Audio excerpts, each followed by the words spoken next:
What's up, everybody? What is happening? How are you doing today? So, today's spell of the day, week number 10, day number 4. So, we are rocking and rolling right along with this stuff. All right. So, we've discussed dealing with personal effects, protecting different parts of yourself, right? And one of the things that you can do today with yarrow, wild lettuce, and pennyroyal, we're using the pennyroyal again, is you can create a blend that ends inner conflict, or at least that's the idea of it. What you use it for can be used to, if somebody is having issues with themselves, if they are conflicted, right? You can use this blend as an active spell. So what does that mean? It means you can write their name on a candle, roll the candle in this stuff, say the words, what have you. You can also use it as so long as you're not pregnant or nursing and things like that, you can use it as an internal. How do you use it as an internal? You could use it as an incense. You could use it as a tea. You could do different stuff with it. Now, the thing you want to be careful of is that you want to make sure that you're not going to accidentally poison yourself with any of the ingredients. So do your homework. Like I said, yarrow, pennyroyal, and wild lettuce. Do your homework. That is an ethnobotanical that can be similar to opium if you are not careful. So that's why I said in the description, don't use this if you're going to be driving or operating heavy machinery, because you don't want it to be making you loopy and you then have to go on a drive on the freeway and you get into an accident, and that would be bad. And don't be stupid. Okay? Be mature. Be an adult about this stuff, guys. Like that's the biggest thing that if I could drive anything home, it's that with this blend, it's chemistry. It's the stuff that you want to put into it, right? Now, what all could you do with it? What kind of cessation of inner conflict do I mean, right? Well, in certain types of people, there are aspects of themselves that are less favorable than others, right? And so if they are using things in which don't serve them in a way that is beneficial, right? Like they're torn between doing and not doing something, and the reason why is because they're held up in inner conflict. The yarrow is helping for insight, so we're using a teaspoon of that. The wild lettuce we'll use a little bit more of, because the thing is, we want to get you out of your mind. We want to get you into the path working potentials that exist if you're doing shadow work. So facing down your subconscious self, right? So we use a tablespoon of that. So it's a 2-to-1 ratio on the yarrow. And the thing is, with these ingredients, you're having the opportunity to mix them into a tea. You're having the opportunity to burn it as an incense. But seriously, guys, be freaking careful about this stuff. And I'm only using a half a teaspoon of the pennyroyal because it's that's the stuff that'll end the conflict, but you don't want it to overpower the means by which the journey could be had. So you're using this in a path working, you're using this in guided meditation, you're using this as a entry point into deeper work, right? So it's not all just about casting spells on other people or clients. It's about using the herbs and the herbal ingredients to create those entheogens, the path working potentials that you have with the spirit of the plant in tandem with you, right? So how do you work with the spirit of the plant? How does that conversation come about, right? Well, when you're doing your spell work, when you're doing your herbal creations, your ingredient selection, that sort of thing, you're coming to understand that the behavior of the plant in nature and what it does and what it's responsible for and what it has been responsible for throughout history is a very deep part of the work that you do as the magician, as the occultist who is looking for that next level of application, right? And so let's pull out Cunningham's Book of Herbs real quick, okay? That way we can just go through a little bit of what you might find, right? So I don't think so here's the yarrow, right? Its gender is feminine. right? It's a feminine plant. It's been used for thousands of years, right? When worn, yarrow protects the wearer, and when it's held in the hand, it stops all fear and grants courage. A bunch of dried yarrow hung over the bed, or yarrow used in wedding decorations, ensures a love lasting at least 7 years. Yarrow is used in love spells. Carrying it not only brings love, but it also attracts friends and distant relations you wish to contact. It draws the attention of those you most want to see. The flowers are made into an infusion, and the resulting tea is drunk to improve psychic powers. Washing the head with yarrow infusion will prevent baldness, but it won't cure it if it has already begun. Yarrow is also used to exorcise evil and negativity from a person, place, or thing. So, using this to extract your negativity to stop the conflict, right? And then we have wild lettuce is not included in this version of the book, but the pennyroyal is. And so again, it's what we covered the other day. So you have the opportunity to go deep, right? And to immerse yourself in psychic work and psychicism.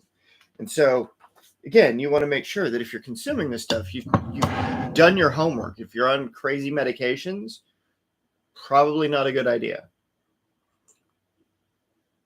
Well, then you're going to say, Brian, how do you get into these? How do you do these if you have these allergies and things like that? Well, you can make an extract of it that you're not going to drink using Everclear as a tincture base, or you could use denatured alcohol and add it to things that you're doing in psychic work.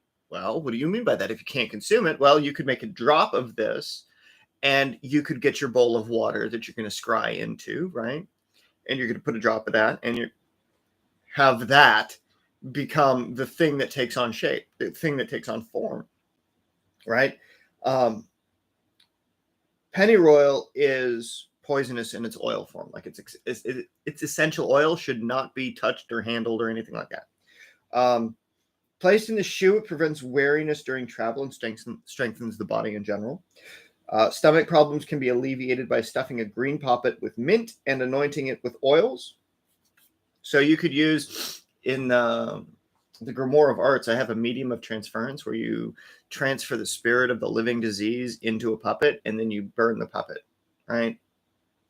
Which works. It's just the way that it works is different. So if you've got a cognitive disease, that's one of those things. But it doesn't heal the individual. It just helps their body. It just moves the qualities of life around, right?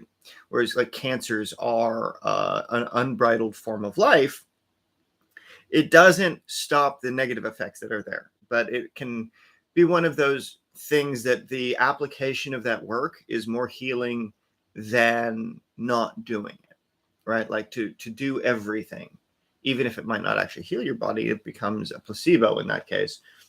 So it's a nice ritual to do for friends, loved ones, etc., that you want to help out with that sort of thing, but it's by no means guaranteed.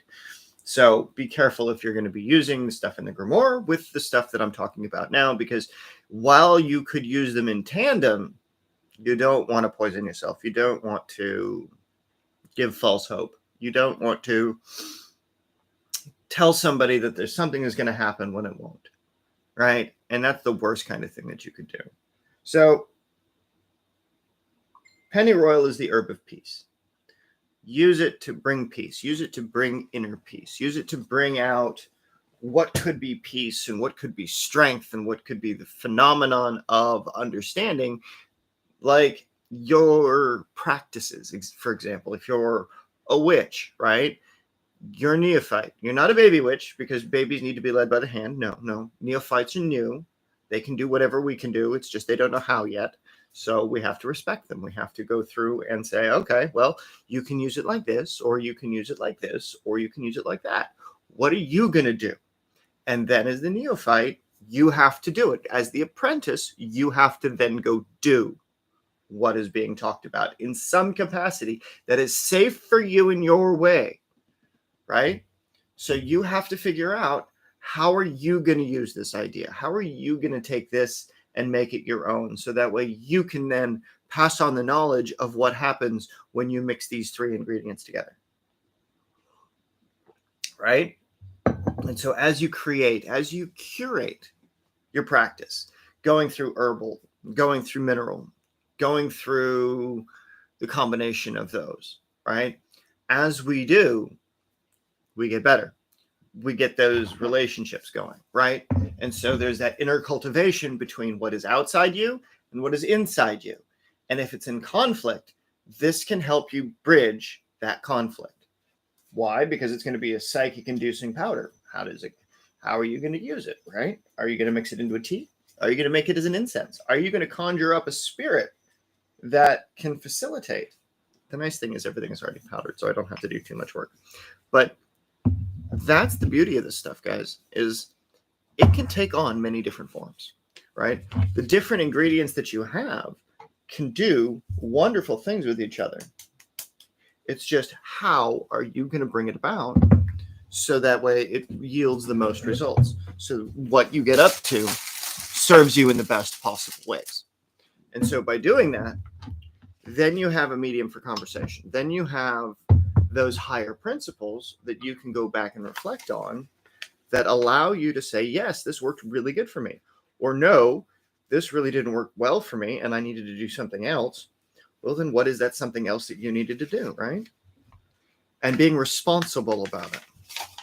And so with my little jars, that amount of mixture was perfect to get a nice full jar. And so with this, I can have this on hand and then I can just add it to a cup of hot water when I'm ready to go and do some inner shadow work. If I'm going to be facing down parts of myself that I don't really quite like, then this will be those applications of I'm going to go into guided meditation, or I'm going to go into a meditation that I've created, which would be to turn all the lights out, right? Get into a nice dark space, sit down and evoke parts of myself, right?